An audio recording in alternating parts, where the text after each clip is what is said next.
Alors Barbara, salut, Bonjour. bienvenue chez nous, enfin plutôt bienvenue chez toi. Allez, qui es-tu? Présente-toi, dis un petit peu brièvement. Barbara Delattre, 51 ans, niçoise et moulinoise et professeure.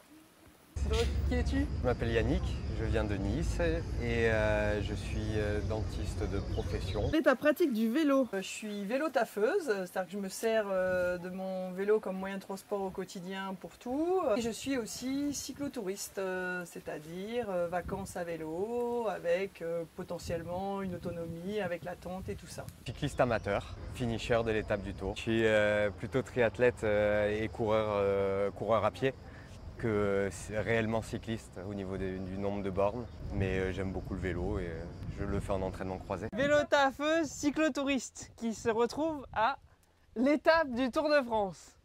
Comment que ça se fait? Oui, surtout que c'est contradictoire parce que je suis plutôt très solitaire, j'aime faire du vélo seul, j'aime être dans la nature, donc assez loin des gens.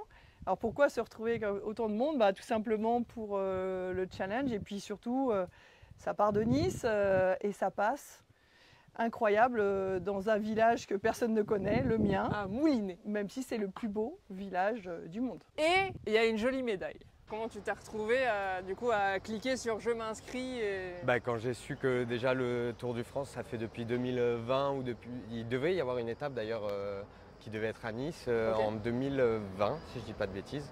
Du coup avec Qui- le Covid ça... qui était différente et que ça avait été annulé. Donc je pense qu'ils avaient en tête de la reporter quand même sur Nice. Et comme cette année c'était le finish est à Nice et que ça va être quand même exceptionnel, c'était à faire. Et c'est la deuxième fois que je fais l'étape. J'en ai fait une en 2017. À l'époque je faisais beaucoup plus de vélo. Ok. Et c'était avant les enfants et tout ça. Voilà. C'était dans les Alpes aussi. Et c'est le même genre, de toute façon l'étape du Tour c'est tout le temps un chantier. Enfin c'est un chantier, c'est ce qu'ils font les pros pendant 3 semaines. C'est ouf. Pas tous les jours puisqu'il y a les étapes de plat, les jours de repos, mais où ils font bien 7-8 étapes comme ça sur 3 semaines. Et des étapes où tous les amateurs éclairés, être finisher c'est déjà une belle chose de le faire, quoi. L'étape à Nice, ça n'arrive pas tous les jours et mine de rien, c'est une épreuve internationale, l'étape du Tour. On ne s'en rend pas compte en étant ici, mais c'est à faire au moins une fois dans sa vie, je trouve ça c'est incroyable. C'est des étapes roulées sur route fermée, avec 15 000 personnes, 15 000 vélos, en plus sur nos routes d'entraînement, c'est magnifique. Donc c'était vraiment à faire, donc je l'ai fait pour cette raison-là. Comment tu as préparé cette fucking étape du Tour de France? À partir du moment où j'étais inscrite, j'ai commencé à y penser, puisque en plus c'est un effort considérable. 138 km, ça c'est pas encore le problème, mais 4600 mètres des plus, ça veut dire un ratio distance dénivelé qui est terrible, hein, qui est rarement, on a rarement ce ratio-là, hein, même sur d'autres étapes du Tour de France. Et au départ, j'y pensais de loin parce qu'on s'inscrit des mois. Pas tout à fait un an à l'avance, mais j'avais d'autres échéances. Je suis très mauvaise en course à pied, mais j'avais quelques courses à pied, quelques trails à faire. Donc, j'ai pas commencé tout de suite quand même cet entraînement spécifique. D'accord, ok. Donc ça s'est fait progressivement. Et après, tu as enchaîné. Je sais que tu as fait les Zinzins du Turini, notamment. Alors oui, c'est-à-dire qu'à partir du moment, après le semi-marathon de Nice, qui était fin avril, après je n'ai fait plus que du vélo. Il y avait Mai à vélo, c'est un challenge national et là pour soutenir mon association qui s'appelle Nice à vélo, qui est une association super pour promouvoir l'utilisation du vélo comme moyen de transport dans la métropole niçoise, bien on participait et là j'ai essayé de borner, comme on dit, un maximum, qui n'était pas forcément compatible avec du dénivelé en même temps, voilà, pour essayer de m'entraîner. Et après, en juin, vitesse supérieure, comme voilà, ma zone de jeu c'est le Turini, et donc devenir une zinzin du Turini, faire à la suite les 3 côtés du Turini, par exemple. Donc voilà, c'est pas évident de descendre d'un côté et savoir qu'on va immédiatement le remonter. Donc voilà, il faut s'accrocher, mais j'ai jamais fait d'entraînement où j'avais pas des beaux paysages, où j'avais pas au moins une satisfaction un cadeau de la nature. C'était pas possible pour moi de m'imaginer. J'ai fait très peu. J'ai récupéré sur le Bon Coin un vélo d'appartement minable, voilà, et je m'en suis servi 2 fois quand vraiment on a eu 3-4 jours de pluie de suite à Nice, mais sinon non. Voilà, il faut sortir et le cadeau, enfin je fais du vélo pour les beaux paysages, pour la nature. Je ne me suis pas préparé, je savais que ça allait être dur. Je m'entraîne beaucoup, mais je ne m'entraîne pas pour ce genre d'effort. Et donc je l'ai pris quand même en légèreté, je savais que j'allais arriver au bout normalement. Et ça a été le cas, et ça a été dur comme prévu, malgré tout à la fin. Le dernier col, la Couillole, un peu compliqué à monter, c'est long. Et au moins on avance vite, au plus c'est long. En plus, bon, il dira pourquoi c'était peut-être un petit peu plus dur aussi, après, en anecdote, s'il veut. Moi je sais pas, ouais. Nous on sait. D'accord, on monte d'un cran, c'est-à-dire qu'on marche. On est avec les chiens, et il y a Julie dans le décor. Mais ça va, on est bien, on est bien. Vous savez qu'on est des youtubeurs en carton, donc on continue. J'aime travailler avec des professionnels. Elle va travailler avec nous, hein. Moi avec maman en mousse, là. Carton. Ton étape en quelques mots, puisque je le répète, il va y avoir une grosse vidéo un peu documentaire qui va sortir. Là, ça va être juste un teasing, les gars. Bon, bah déjà, par rapport à l'entraînement, j'avais une grosse angoisse, c'est qu'il y a des barrières horaires régulièrement sur le parcours. Je partais dernier sas, donc ça veut dire avec la voiture balai tout le temps derrière. Et objectivement, en entraînement, ça passait pas. Ça passait pas. Alors j'avais bien conscience qu'un petit peu avec l'entraînement des autres, ça pouvait s'améliorer un peu, mais objectivement, ça passait pas. Alors la première chose, ça a été de mobiliser un peu les gens pour avoir du ravitaillement perso, pour ne pas perdre du temps à m'arrêter au ravitaillement, faire la queue avec tout ce monde. J'ai eu des ravitaillements perso. Un par ma maman et ses amis à Moulinet, bien sûr, et puis l'autre, bah, grâce à vous. J'avais aussi une copine qui pensait pouvoir me ravitailler, mais en fait, comme ils ont décalé d'un jour à cause des élections législatives, donc très peu de temps avant, donc bah, ça a un peu été compliqué. Et donc il fallait arriver à gérer, donc mon angoisse c'était de me faire, franchement j'en ai presque cauchemardé avant, je me voyais la voiture balai qui me dépasse et qui me disait bon bah madame maintenant c'est mort, il faut s'arrêter, et genre on m'arrache le dossard. Voilà, pour me dire game over, et ça c'était un peu une angoisse qui était un peu absurde hein, à mon âge, voilà, mais ça va bien. Ça t'a boosté finalement. Oui, mais alors après, la difficulté, donc finalement, par exemple à l'Escarène, j'ai mis 20 minutes de moins qu'en entraînement pour arriver à l'Escarène. Bon, le parcours n'était pas tout à fait le même par rapport à ce qu'on peut faire en entraînement, parce que par exemple, on nous fait passer par la pénétrante qui est interdite aux cyclistes en temps normal, donc c'était pas exactement le même parcours. Mais j'avais quand même drôlement peur de me fusiller, parce que si tu démarres trop vite, bah, tu la finis pas cette épreuve, tu la finis pas.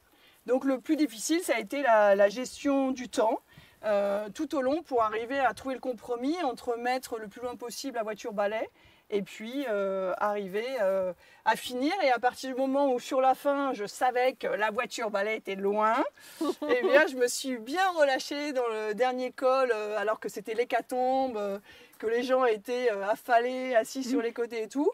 Moi, j'étais plutôt en pleine forme, et puis j'ai repris mes habitudes de cyclotouriste.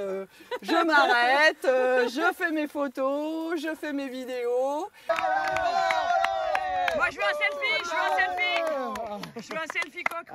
Tout ça, j'ai fait un selfie coq à la fin aussi, avec des gens déguisés. Avec un vrai coq, hein. Voilà. Attention. Ouais, voilà. Et ça s'est finalement bien passé. On développera davantage effectivement dans la vidéo beaucoup plus longue pour indiquer les peurs en descente, voilà, arriver à gérer le danger des descentes, et il y en avait beaucoup du danger. Il y a eu des blessés, même très graves.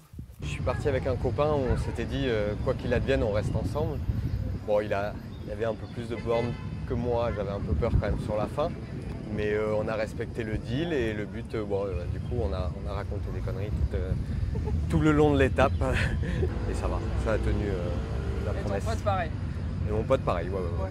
Exactement pareil. Lui il a moins douillé à la fin, c'est ça? Sur la couille? Ouais, sur toute la longueur il était quand même tranquille. Les montées il était tranquille, et il descend un peu mieux que moi, il m'attendait au ravito en bas. Okay. Il mangeait un peu plus en m'attendant. Et puis je sais pas comment il fait, il descend super vite. Enfin, je descends pas lentement non plus, mais ouais, il faisait du VTT, c'est pour ça. Ouais, Barbara, elle dit, elle monte plus vite Elle qu'elle ne double descend. beaucoup, mais moi aussi, mais Ouais. à moindre mesure ou en tout cas dans mon truc. Mais oui, je suis beaucoup doublé en descente. Ouais. Et je sais pas comment ils font, parce que pourtant j'ai l'impression d'aller vite. Moi, ce qui m'importe, c'est de savoir s'il y a genre 2 trucs vraiment qui étaient marquants. Si tu dois retenir 2 trucs vraiment qui t'ont mis les frissons, c'est quoi? Alors, bon, j'ai commencé par on va dire un peu le négatif, ce qui m'a fait un peu peur. Donc, on a évoqué les descentes. Attention, t'as un boxeur. Alors, comme je suis du coin, il se trouve que je connais bien, par exemple, la descente du col de Turini vers la Bolène-Vésubie. Et c'est une descente très technique, route étroite, et ça faisait un mois que je disais que je ne comprenais pas parce que la chaussée, je la trouve en très mauvais état, lézardée, etc. Et alors que j'ai bien vu qu'ils ont refait différents bouts un peu partout, en prévision du Tour de France pour les pros, que là, il ne se passait rien. Et quand on est arrivé, donc j'en parlais un peu à mes collègues de route, en fait, hein, tous ceux qui m'accompagnaient autour quand on arrivait vers Turini, j'avais prévenu. Et on arrive au col de Turini. Et là, il y a une gendarme qui est au beau milieu de la route, qui descend vers la Bolène et qui, à ce moment-là, nous dit ralentissez, ralentissez, il y a beaucoup d'accidents, il n'y a plus d'ambulance disponible. Alors, je ne sais pas si c'était juste pour nous faire peur ou si c'était la réalité, mais moi je savais déjà, donc je n'étais pas surprise. J'ai encore informé d'autres autour de moi à ce moment-là et j'ai commencé à m'élancer vers la descente et j'ai constaté que bien évidemment, comme pour un peu tout dans la vie de tous les jours quand on demande à des gens de faire attention, il y a une minorité certes, mais il y en a quand même qui foncent dans le paquet quand même. Et puis plus tard, carrément on arrive sur le lieu d'un accident très grave qui a lieu, donc on fait à ce moment-là attention. Moi j'avais plus peur des autres que de moi, hein. Je prends option padrie, je suis anormalement lente en descente, mais bon, là il fallait faire attention. Et j'ai fait attention. Moi, L'anecdote, ça me met les frissons à chaque fois que tu racontes ce truc-là. quand j'ai eu fini toutes les descentes, c'est-à-dire à la descente après le col de la Colmiane pour arriver finalement au pied de la Couillole, hein, j'étais rassurée. Ok, il restait énormément de dénivelé positif, c'était très dur physiquement, mais au moins je n'avais pas cette angoisse quand même des descentes, clairement. Et au niveau anecdote moins cool, tu m'as dit que tu avais vu pas mal de... On a vu pas mal de boulot. chutes, ouais. Et encore, comme j'ai dit, je suis passé avant la pluie, j'ai fait la descente au sec. Et j'ai des copains qui sont passés après, juste pendant l'averse, et ils m'ont dit qu'il y en avait beaucoup. Après, l'étape du Tour, c'est international, il y a beaucoup d'étrangers.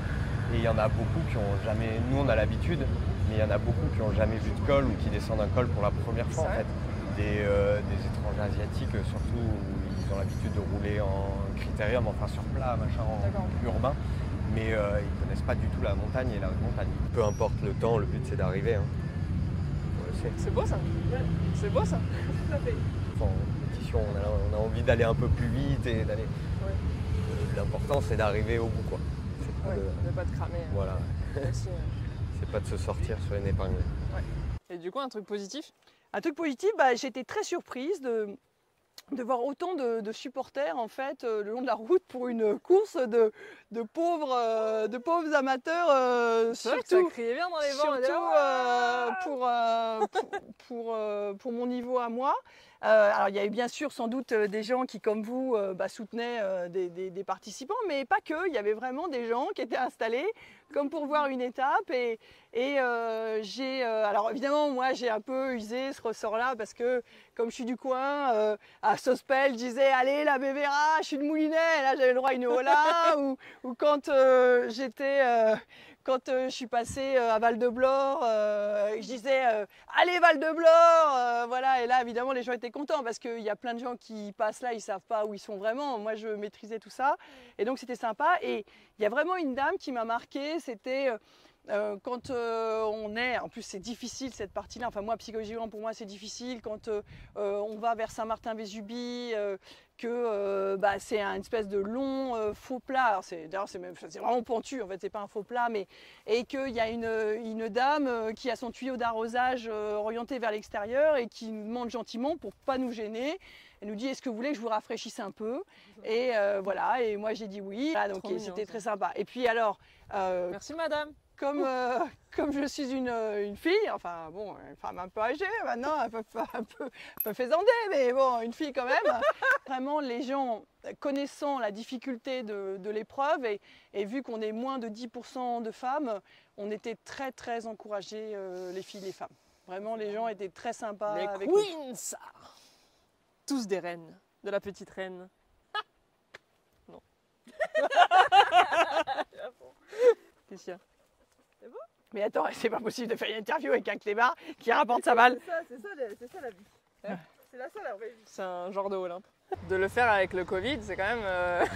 Je sais Mais- pas si, ouais, j'ai eu le Covid juste après l'étape, donc je devais être sûrement en pré-Covid, puisque le soir même j'avais un peu mal à la gorge et le dimanche après-midi j'ai commencé à avoir de la fièvre et j'étais vraiment pas bien jusqu'au lundi soir, on va dire, avec un test Covid positif. Merci le collègue. C'est ça. Bisous à toi. Et il a Ouais. réussi à finir l'étape Ouais. avec un début de Covid, c'est beau. Ouais, je ne savais pas encore, mais oui, je devais être quand même un peu affaibli. Qu'est-ce que tu as apprécié dans l'organisation? Et t'es obligé de faire une interview avec un truc, boxeur, bolos. et elle a de la bave sur le nez, enfin. C'est ça qui est drôle. Je crois que c'est ça qui est drôle. J'ai bien entendu, c'est ça qui est drôle. Nous n'avons pas le même humour. Dans les points positifs, j'ai été très impressionnée par les personnes suiveuses sur des motos qui étaient là pour demander un petit peu, dès que quelqu'un s'arrêtait, il y avait une moto qui venait le voir pour savoir si ça allait, qui venait assister pour les crevaisons, les choses comme ça. J'ai trouvé qu'ils étaient très, très à l'écoute. Et puis, on peut remercier tout ce qui est... bon, sauf le retour à Nice, ça, j'ai pas apprécié la façon dont ça a été géré, mais sinon, la gendarmerie tout du long, et puis les services de secours. Il y a quand même énormément d'ambulances qui sont passées, il faut le dire. Et puis, avant que les ambulances n'arrivent, il y avait justement des motos médicales pour déjà voir, parce que certains avaient simplement des crampes. Voilà, ça ne nécessitait pas d'intervention haute, mais il fallait quand même les aider à essayer de passer la difficulté. Donc j'ai trouvé que là, c'était très très très bien organisé de ce point de vue-là. Qu'est-ce que tu as pensé de l'organisation de cette étape? Est-ce qu'il y a des trucs que tu changerais? Non, l'organisation, c'est l'étape du Tour, c'est une organisation qui est incroyable. Route fermée en fait, la sécurisation du parcours, elle est dingue. Au niveau, quand on descendait la première descente vers Sospel, ils protègent tout ce qui peut, enfin partout où les gens peuvent s'envoyer quoi. Donc tous les arbres, tous les piliers, tous les murets. Ouais. Il y a les Après, fameuses bottes de paille là. Ouais, qu'il y en a fameuses un bottes qui de s'est paille, barré ouais. avec hier. Ah, en oui, story. j'ai vu. Dans le C'est coffre autre de la chose. voiture, t'as dit. Mais ouais. Et d'ailleurs, le Turigny était moins sécurisé, je sais pas pourquoi. Ouais, non, mais l'organisation, le parcours, la sécurité, rouler sur route fermée, c'est incroyable. Je crois que c'est la seule épreuve au monde où ça existe en fait. D'accord. Après, il y a des étapes du Tour, ils en ont fait dans plusieurs pays. Maintenant, il existe un circuit, mais c'est les seuls où on peut avoir ça. Et c'est pour ça que c'est une épreuve qui attire autant d'étrangers, autant de monde. 50 Donc- nationalités, je crois, un truc comme ça. Franchement, je sais pas, mais il y a autant. Des gens de partout. Partout. Et donc ça, c'est vraiment top. Qu'est-ce que tu n'as pas apprécié dans l'organisation? Qu'est-ce qui aurait été bon d'améliorer pour que l'expérience étape du Tour de France en amateur soit meilleure? Alors, différents points. Déjà, je trouve qu'il y avait dans le village où on va récupérer son dossard et sa plaque de cadre, il y avait un espace femmes. Mais je trouve que les femmes ne sont pas bien prises en considération par rapport au fait que les barrières horaires sont difficiles. Moi, on m'a fait partir dans le dernier sas, donc avec le plus de pression.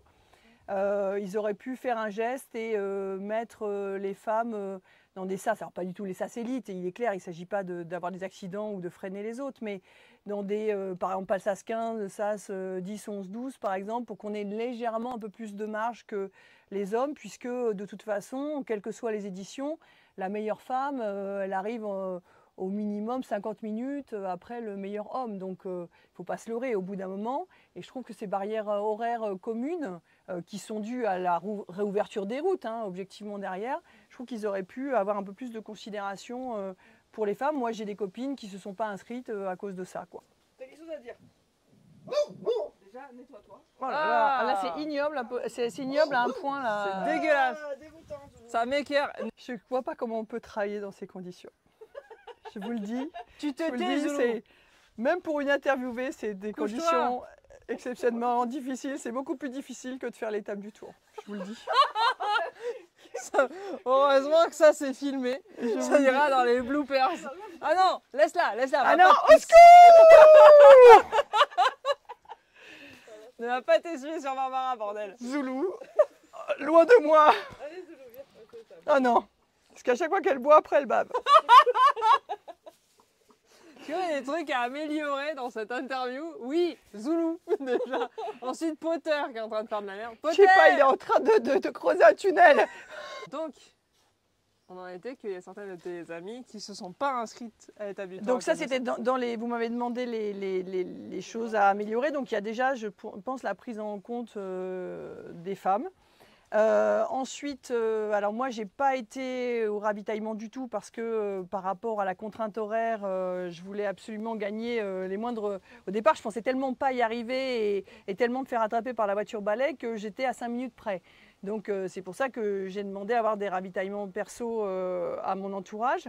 Certains se sont plaints des ravitaillements en disant qu'il y avait la queue ou que c'était pas forcément bien géré. Donc ça, j'en sais rien. Ce que j'ai simplement vu, c'est qu'au col de Brosse, j'avais doublé pas mal de monde en montée et tout d'un coup, on nous arrête, on nous demande de mettre pied à terre. Il y avait un embouteillage complet. Mais complet. Alors déjà, j'aurais absolument pas mis le ravitaillement là. Connaissant bien le coin, on l'aurait mis juste 50 mètres des moins. Avant, il y avait beaucoup plus de place, donc là, je ne comprends pas ça. Et là, ce n'était pas possible. Moi, je n'étais pas intéressée par le ravitaillement, mais je n'arrivais pas du tout à passer. Donc ça, c'est le point négatif. J'ai trouvé aussi qu'à l'arrivée, après 138 km, 4600 mètres des plus, il n'y avait pas un vrai ravitaillement, c'est-à-dire qu'on nous donnait une musette, alors un joli petit sac, mais dedans, il y avait encore une compote, une barre de céréales, des choses qu'on a déjà mangées pendant des heures, qu'on ne peut plus voir, on ne peut plus supporter. Moi, c'est une barre de céréales, voilà, je ne peux plus. Et voilà, on aurait aimé un petit ravitaillement. Alors, bien plus loin, à 10 km de là, il y avait des pâtes possibles, etc. Mais ce n'était pas le moment. Il aurait fallu juste après l'arrivée. Et puis, ça, ce n'est pas forcément étape du tour, mais une gestion catastrophique ensuite et bien du trafic dans les gorges du Chian pour rejoindre la pénétrante en bas vers Nice. On a été trappés pendant des heures à ne pas bouger, parfois pendant un quart d'heure, pas bouger d'un centimètre la voiture. Et il y avait vraiment moyen de faire mieux, et je vous l'assure. T'as mis combien de temps du coup pour rentrer genre de Bueil à Nice? À Nice, j'ai mis 2h30, 2h45. Putain. Après ta journée où t'as pédalé pendant combien C'est d'heures? ça, j'avais faim, j'avais à nouveau envie d'aller aux toilettes, enfin bon voilà quoi. Tu peux nous rappeler le temps que tu as mis pour faire l'étape? En tout, donc y compris les pauses, hein, puisque bien sûr c'est chronométré, j'ai mis temps officiel 9h24. Bravo. Ça fait une sacrée journée quand même. Oui, alors attention, c'est un des temps, disons que ça me met dans le 3e quart, donc c'est pas du tout exceptionnel, hein, ça met 7000 et quelques sur 10 500 finishers, sachant qu'il y en a beaucoup plus, il y a eu beaucoup d'abandons et de hors délai, hein, mais ça reste un temps voilà, médiocre. Je rappelle que le meilleur homme, il a mis, je ne sais plus, 4h40, enfin voilà, c'est juste pour situer les choses, et la meilleure femme autour de 5h30, enfin allez vérifier les temps, mais on ne joue pas du tout dans la même cour, hein, ça c'est clair. Après le départ, nous, dans la première vague, on a été sacrément embêtés à cause des travaux, et même sur la pénétrante du Paillon. Ils n'ont pas, parce que pénétrante du Paillon, ça passe de 2 voies à 1 voie, et ça a pilé à chaque fois. On était au milieu du sas, on a fait l'erreur de se mettre au milieu du sas, et ça, c'était pas bon du tout. Mais bon, enfin, l'orga est très très bien, et le seul truc que je reprocherais à l'orga, pour une fois que je m'arrête au ravito à une course, c'est qu'ils étaient quand même assez légers, il n'y avait rien. C'est-à-dire qu'il y avait en boisson, il y avait le choix entre de l'eau et de l'eau avec du sirop. Voilà, ça s'arrête là. Pas de boisson gazeuse, soda ou d'isotonique même, des bidons d'isotonique. Il fallait s'arrêter. Alors bon, je m'arrête au ravito, je jouais pas le chrono, mais quand on joue pour les compétiteurs, ils devraient faire des bidons qui sont tendus, un peu comme en triathlon, où, ce qui permet de changer son bidon et de partir avec un nouveau bidon. Et l'arrivée à Valberg, pareil, ravitaillement. Après les 7 heures de vélo, un petit bol de pâtes et une banane, c'est tout. Et une petite bouteille de Vittel. C'était un peu léger, je crois. Et parce que tu es arrivé tôt, hein. Ceux qui sont arrivés après, ouais. Ils avaient 1h30 d'attente. Ah, mais j'ai vu quand j'ai commencé à. Déjà, moi, au bout de 2-3 heures, il y avait une queue monumentale. T'as le temps je suis total. resté bien 2-3 heures en haut à attendre. Et après, bon, ça, c'est pas de leur faute, mais la redescente sur Nice, c'était extrêmement compliqué aussi. T'es redescendu à quelle heure, toi? En fait, moi, je me suis incrusté, je l'ai fait avec les. Je suis au groupe de pompiers triathlon. Et je l'ai fait avec eux. Ils avaient glissé un minibus en haut. J'ai dit, cool, je vais pas redescendre en vélo parce que déjà, je vais finir en travers. Mais j'ai regretté de ne pas être descendu en vélo, en fait. Je suis arrivé chez moi à 22h30. Ouais. Bah, après, on était. Comme Barbara. Mais on était 5 à redescendre. Il y en a un qui est arrivé tard déjà, donc il fallait l'attendre, forcément. Après en plus, les pâtes, je sais pas forcément pâtes après une épreuve, je suis plus sucré et genre pastèque, enfin n'importe quoi, autre chose. Qui te rafraîchit et tout là. Et du coup, à la redescente, ça a été l'enfer pour tout le monde, je crois. Même les commentaires sur les groupes Facebook et les articles. Ah, j'ai pas vu, ouais. Il y a eu des trucs. Ah ouais, les gens, ils ont dit. Et souvent, quand c'est des arrivées au sommet, on arrive dans des petits patelins et encore, là, Beuil, il y avait plusieurs accès. Mais il y a eu des étapes où j'ai entendu parler, Alpe d'Huez, où c'est quasiment un cul-de-sac en haut, où c'est extrêmement compliqué en fait. Mais ils ont pas dit ils n'avaient pas dit qu'ils réservaient une voie vélo pour la descente aussi. Parce que une des raisons qui fait que je suis pas descendu en vélo, c'est qu'avoir descendu le Sian, la route elle est dangereuse, c'est un enfer de passer juste la route depuis Géthénier, on arrive sur la 202 avec les gros tunnels et tout. Mais en fait ils avaient bloqué une voie vélo, donc ça a augmenté le bordel certes, mais du coup c'était quand même assez confortable pour descendre. Le retour à la maison était tardif comme ah oui, tout le monde a vécu 22h30 à la maison. Jamais j'aurais pensé ça, mais ouais. Après gros dodo? Dodo direct, même pas remanger le soir. Poser le vélo, douche, dodo. La question étant, est-ce que tu peux répondre par oui ou non? J'ai eu un non, donc on va développer un petit peu. La question étant, penses-tu refaire cette expérience-là? C'est l'occasion se présente. C'est quand même probablement un non. D'abord parce qu'encore une fois, je l'ai fait parce que c'était chez moi, que ça partait de Nice et que ça passait dans mon village. Donc il y avait forcément un attachement à ces lieux. Voilà. Et j'étais contente que d'autres découvrent ces lieux que je trouve magnifiques. Après, il y a l'aspect financier, il ne faut pas se cacher. Il y a 150 € l'inscription, c'est le minimum. Après, on peut rajouter d'autres choses, mais c'est 150 € minimum. Et donc, moi, j'ai dû aussi payer 40 € de la veille de l'épreuve, monter sa voiture à Beuil et se faire redescendre en car. C'est juste pour vous donner une idée de l'investissement nécessaire financier. Et donc, bien évidemment, j'étais ultra favorisée par rapport à tous ceux qui doivent de partout en France, ou même il y a 50 nationalités qui participent. Je n'avais pas de transport à payer, je n'avais pas de logement, d'hôtel à payer. Donc ça fait quelque chose qui devient très compliqué. Et puis là, j'ai pu bénéficier de soutien de proches. Et donc, quand tu es loin, non. Donc, je ne sais pas. Pour l'instant, ça me paraît non. Peut-être. Après, moi, je suis quand même très solitaire. J'aime faire du vélo sur des routes désertes. Donc, tout l'opposé de ce qu'il y avait là, avec une foule considérable partout. J'aime le silence, j'aime les mini-routes. Enfin, voilà. Donc, c'est plutôt un non pour l'instant. Mais pas par rapport au fait que c'était physiquement problématique, plus pour l'organisation. Donc physiquement, tu te sens... Après, est-ce que je suis prête tu t'es prouvé à toi-même que c'était oui, bon, mais ça a été, on développera dans la vidéo plus longue, mais c'est quand même énormément d'heures d'entraînement avec le travail à côté. C'est rogner aussi sur le sommeil, rogner sur les soirées. Hein. Donc c'est quelque chose qui te prend la tête, littéralement. C'est-à-dire qu'au bout d'un moment, tu ne penses qu'à ça. Quand tu fais une sortie de 2000 mètres des plus, tu te dis, pour l'étape du Tour, il manque 2600 mètres des plus. Donc voilà, Ouais. et ça m'a fait plaisir dans mes sorties vélo qui ont suivi l'étape du Tour, de me dire, eh ben Mambati, voilà, ça m'est égal, je viens de kiffer, j'ai peut-être fait une sortie de 80 km avec seulement, je sais pas, 1200 mètres des plus, eh ben ça m'est égal, j'ai vu des paysages magnifiques et je me moque complètement du dénivelé. Voilà. On mettra la traduction pour nos amis non niçois du Mambati, qui est au départ Mambati Sunissart. Je m'en fiche, je suis niçois. Et là, c'est Mambati, celui de Moulinet. Ouais, J'ai mis 1h15 dans la voiture balai. Voilà, bim.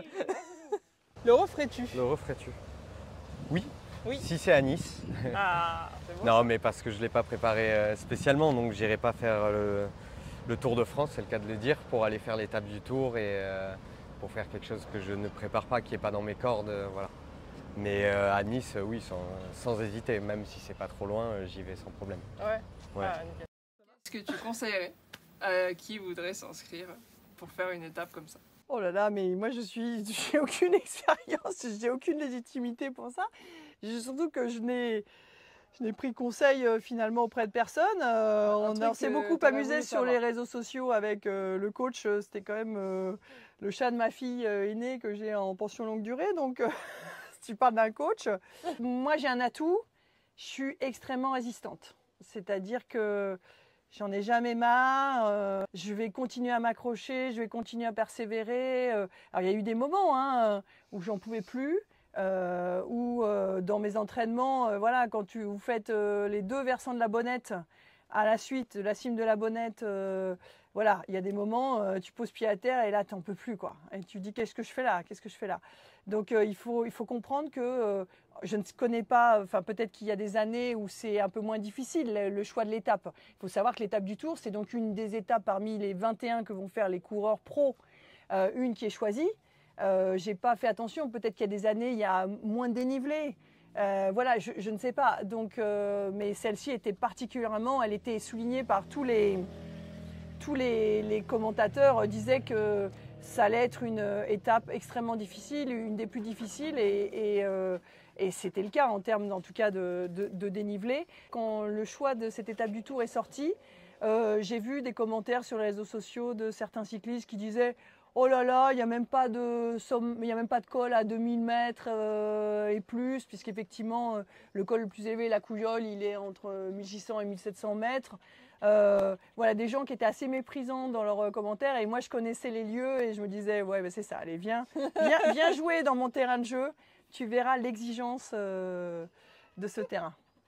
Donc c'était un conseil, c'est arrêter de critiquer la région parce qu'on va vous défoncer, quoi. Voilà.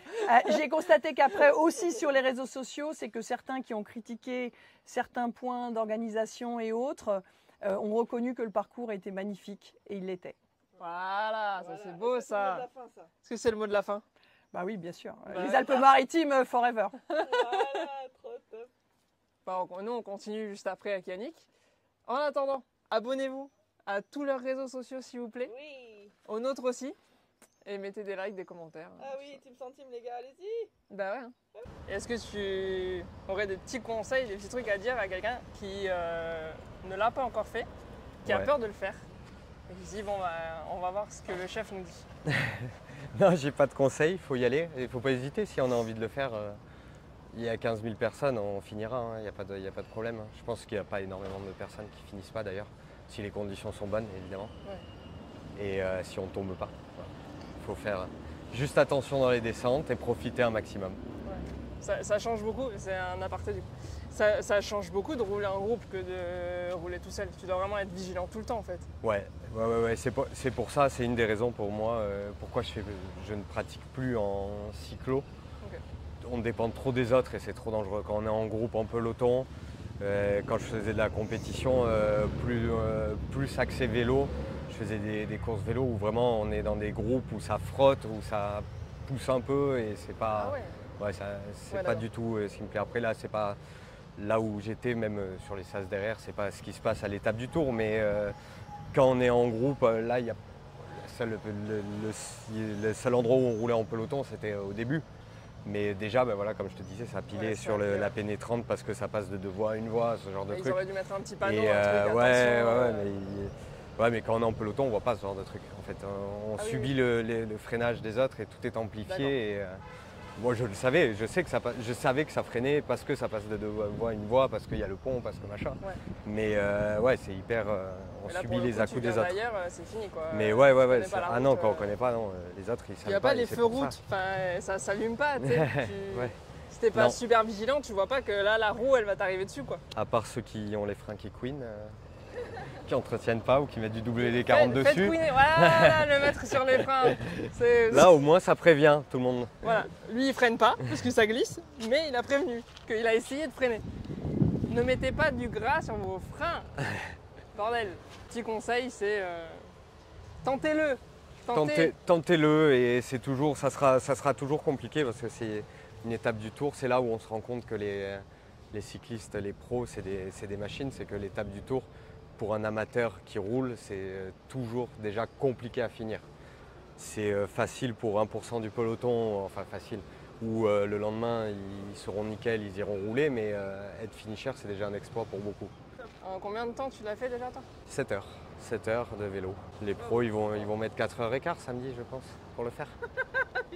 Tranquille. T'imagines les Ils partent à 14h je crois. Les Donc, 13h, arrivé 17h, ouais. Ils partent à 13h15 et arrivé 17h30 à peu près. Ouais, un petit boulot l'après-midi quoi. Tu pas, non, ce matin ça va, je bosse vite fait cet après-midi, ce soir on sort. On sort tranquille. On va se faire une petite soca en arrivant. Non mais 7 heures c'est magnifique, hein, franchement. Ouais, moi, c'est... Ah mais moi je suis fan. De toute façon tout le monde sait que je suis fan de Yannick. Hein. Là, Atis06 sur Insta. Bientôt une chaîne YouTube. On veut suivre tes moi, exploits je sur suis- YouTube. On veut. La vidéo, j'ai du mal à passer à la vidéo. Faudra que tu m'apprennes. Ça marche. Moi j'apprends, il n'y a pas de souci. Abonnez-vous, suivez-le. Il met des stories beaucoup trop fun. De temps en temps avec un petit vélo vintage, de temps en temps avec un autre petit vélo vintage.